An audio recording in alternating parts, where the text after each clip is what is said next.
Dieu veut que tu réalises les projets de bonheur et de paix qu'il a prévus pour toi. Cependant, il y a quand même des lois à respecter pour réaliser ces projets. La Bible dit, je souhaite que tu prospères à tous égards, comme prospère l'état de ton âme. En ce moment, je suis en tournée et j'ai eu l'opportunité de rencontrer un coach extraordinaire. Sa spécialité, c'est dans le développement personnel et la métaphysique des business.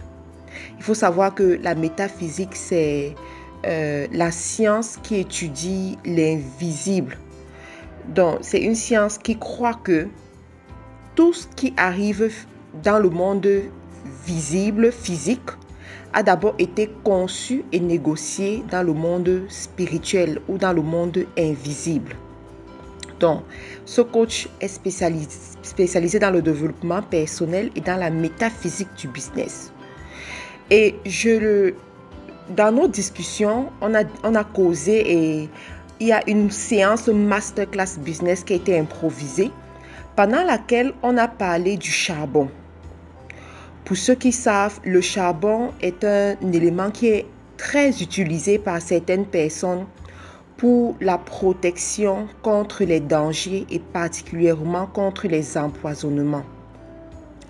Du coup, je lui ai demandé, est-ce que cette histoire de charbon, ça marche réellement?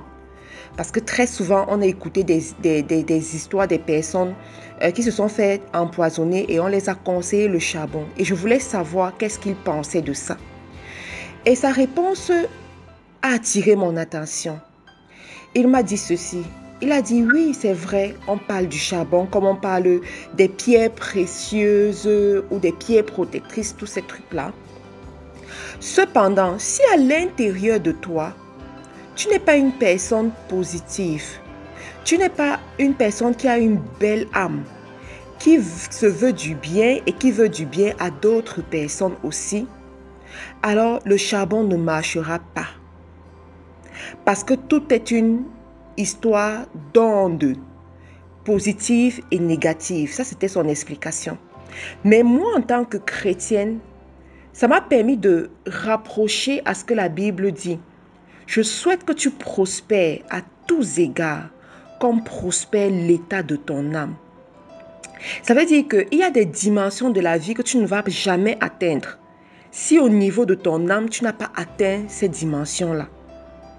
Il y a un niveau de prospérité que tu n'auras jamais si dans ton âme, tu n'as pas prospéré. Alors, aujourd'hui, qu'est-ce que tu dois comprendre? Tu dois apprendre à développer la discipline émotionnelle. Très souvent, nous nous laissons aller selon nos penchants, nous nous laissons aller selon les sentiments et les émotions qui sont souvent trompeurs et qui nous déroutent très souvent. Mais aujourd'hui, Dieu te dit, je souhaite que tu prospères comme prospère l'état de ton âme. Discipline tes émotions. Décide quelle est la direction que tes émotions vont prendre. Une direction qui va t'aider à atteindre tes objectifs. Et très souvent, on va voir ça dans les affaires, les gens qui ont peur de la concurrence. Et parce qu'ils ont peur de la concurrence, sont prêts à faire du mal, sont prêts à détruire les autres, sont prêts à mettre les bâtons dans les roues des autres. Mais Dieu te dit, je souhaite que tu prospères comme prospère l'état de ton âme. Est-ce que tu penses vraiment qu'en étant rebelle, en devenant ennemi de celui que tu considères comme concurrent, ton âme est en train de prospérer? Si la réponse est non, ça veut dire que financièrement aussi, tu ne vas jamais prospérer si tu continues sur cette voie. C'est pareil aussi lorsque tu te sens menacé, quand tu vois une autre personne évoluer, quand tu vois une autre personne être bénie de Dieu. Mais la Bible te dit, je souhaite que tu prospères comme prospère l'état de ton âme. Aujourd'hui, Dieu t'interpelle sur la discipline de tes émotions. Donne la direction que tu veux à tes émotions. Donne la direction qui va t'aider à atteindre tes objectifs avec Dieu à tes émotions. Tu as la possibilité de dominer sur ces mauvais penchants. Ça ne dépend que de toi. Tu as la possibilité de donner la direction à ton âme pour qu'elle puisse prospérer et que financièrement aussi ou bien à tous autres égards, parce que la prospérité, ce n'est pas juste financière. Il y a également ta santé, il y a ta famille, il y a tes relations avec les autres, il y a ta vie spirituelle, il y a tous ces domaines dans lesquels tu dois prospérer. Il faut toujours chercher à être positif, à avoir des pensées positives, parce que la Bible dit, tel tu penses, tel tu es. Autant tu vas multiplier les pensées positives, autant tu vas voir comment dans ta vie, ce sont les choses positives qui arrivent aussi dans ta vie. Tu as le pouvoir de maîtriser ce qui t'arrive. Tu as le pouvoir de créer ce qui t'arrive, dépendamment de tes pensées. Plus tu penses à quelque chose, plus tu attires cette chose-là. Plus tu penses à des choses positives, à des bonnes choses, au succès, plus tu attires ce succès. Plus tu penses aussi à la peur d'être détrôné, la peur d'être remplacé, la peur d'être dépassé, la peur qu'on te vole la vedette, la peur qu'on te dame le pion. En fait, ces peurs destructives, plus aussi ce genre de choses vont arriver dans ta vie. Donc, la richesse, en fin de compte, c'est une question de discipline personnelle, mes amis.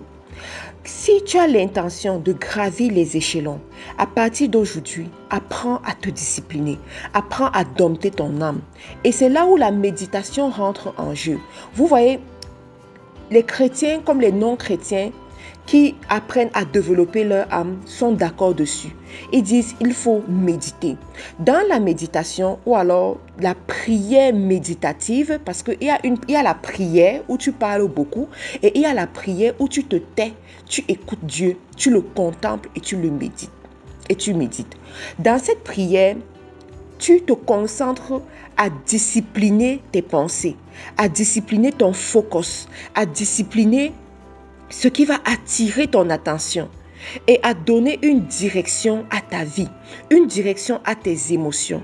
Tu vois, c'est très important de prendre ça en considération. J'ai une amie qui fait des exploits extraordinaires. Elle me dit, Matt, chaque jour, je prends 15 minutes pour méditer, donner la direction que je veux voir mes affaires prendre, donner la direction que je veux voir ma vie prendre. La Bible te dit, tel tu penses, tel tu es. Alors j'aimerais attirer ton attention aujourd'hui, début de semaine. Prends la peine à travailler ton succès. Prends la peine à travailler ta vie. Prends la peine à discipliner ton âme. Prends la peine à contrôler tes désirs et tes pensées, tes désirs et tes passions, tes penchants dans la vie et tu vas voir comment les choses rentrent en ordre. Tu sais, la transformation commence d'abord de l'intérieur avant de se voir de l'extérieur. En matière de transformation de vie, on parle d'égoïsme parce que personne ne viendra le faire pour toi. Personne ne prendra ce temps de recul, ce temps de méditation pour toi. Tu es responsable de ta vie. Tu es architecte de ta vie. Dieu t'a donné la possibilité de transformer le cours de ta vie. Il t'a dit qu'il t'a créé à son image pour que tu puisses faire les choses comme lui-même il a pu faire des choses. Tu as le pouvoir de création. Rappelle-toi et surtout n'oublie pas que tu es la prunelle des yeux de Dieu. Dieu t'a béni, il t'a donné le pouvoir sur la création. Il t'a donné le pouvoir de dominer la création. Il t'a donné des capacités. Il t'a donné la force. Il t'a donné la sagesse. Et c'est à toi d'utiliser cette sagesse-là. C'est à toi de devenir maître de ton destin et d'aller chercher effectivement ce qui est à toi et non de subir parce que tu n'arrives pas à discipliner tes sentiments et tes émotions. Je te remercie d'avoir pris la peine d'écouter ce boost matinal. Tu peux nous retrouver sur les réseaux sociaux en recherchant Faiseur d'Exploits International FDE. À demain.